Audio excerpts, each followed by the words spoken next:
நாட்களிலே நான் வாழ்ந்து கொண்டிருந்தேன். நல்ல ஒரு சபைக்கு போய் கொண்டிருந்தோம். ஏதோ சபைக்கு போகிறோம் என்று என்னுடைய வாழ்க்கை போய் கொண்டிருந்தது. இந்த வாலிப நாட்களிலே உலகத்திற்குள்ளாய் அதிகமா நான் போய் கொண்டிருந்தேன். அப்பொழுது நான் வால்பாறை பட்டணத்திலிருந்து கோவை பட்டணத்துக்கு வந்தோம். இங்கு வந்து நான் வேலைக்கு போகும் பொழுது அநேக ஃப்ரெண்டுகளோடு சேர்ந்து என்னுடைய வாலிப நாட்களை நான் கர்த்தருக்கென்று கொடுக்காமல் உலகத்திற்கென்று நான் வாழ்ந்து கொண்டிருந்தேன். அப்பொழுது மறுபடியுமாக பலவீனத்தின் நிமித்தம் நான் தள்ளப்பட்ட சூழ்நிலையிலே ஒரு ஊழியக்காரை தேவன் எங்களுக்கு அறிமுகப்படுத்தினார். அவர் மூலியமாக தேவன் எனக்கு விடுதலையை கொடுத்து என் வாழ்க்கையை மாற்றினார். இருந்தாலும் மறுபடியுமாக நான் ஏதோ சபைக்கு போகிறோம் என்றுதான் நான் வாழ்ந்து கொண்டிருந்தேன். அப்பொழுதுதான் எனக்கு திருமண காரியத்தை தேவன் வாய்க்க பண்ணினார். அப்பொழுது நான் ஊழியக்கார மாப்பிளையை திருமணம் செய்யக்கூடாது என்று உறுதியாக நான் நின்றேன். இருந்தாலும் தேவன் என்னை நினைத்தபடியினால் நல்ல ஒரு ஊழியக்காரரை மாப்பிளை என் சகோதரர் மூலியமாக தேவன் என் குடும்பத்திற்கு அறிமுகப்படுத்தினார்.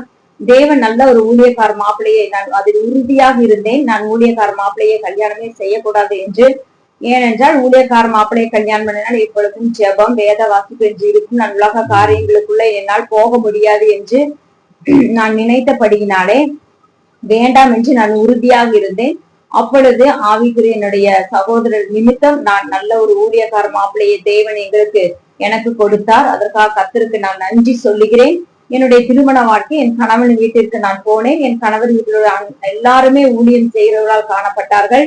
அது எனக்கு ஒரு புதிய வாழ்க்கையாக இருந்தது.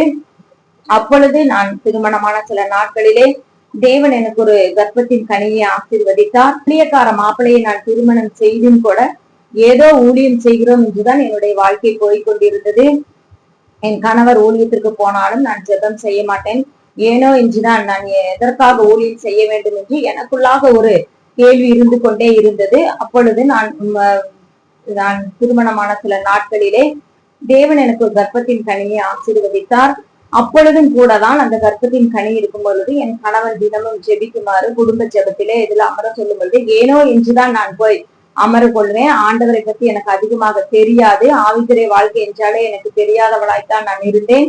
அப்பொழுது அந்த திருமண நாட்களிலே அந்த தேவன் அந்த கர்ப்பத்தின் கனியை நிமித்தம் என்னுடைய மகனை நான் கர்ப்பத்தின் கனியை தேவன் எனக்கு ஆசீர்வதித்தார்.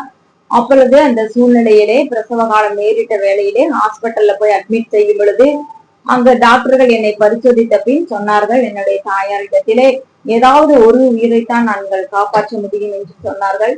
அந்த இக்கட்டான சூழ்நிலையிலே அப்பொழுதுதான் தேவன் என்னை தொட்டார். அதுக்காக கர்த்தருக்கு நான் நன்றி சொல்லுகிறேன். அந்த ஆபரேஷன் தியேட்டர்ல என்னை கொண்டு போகும் பொழுது அப்பொழுதும் கூட தேவனை அறியாதவளாய்த்தான் நான் இருந்தேன். அந்த சூழ்நிலை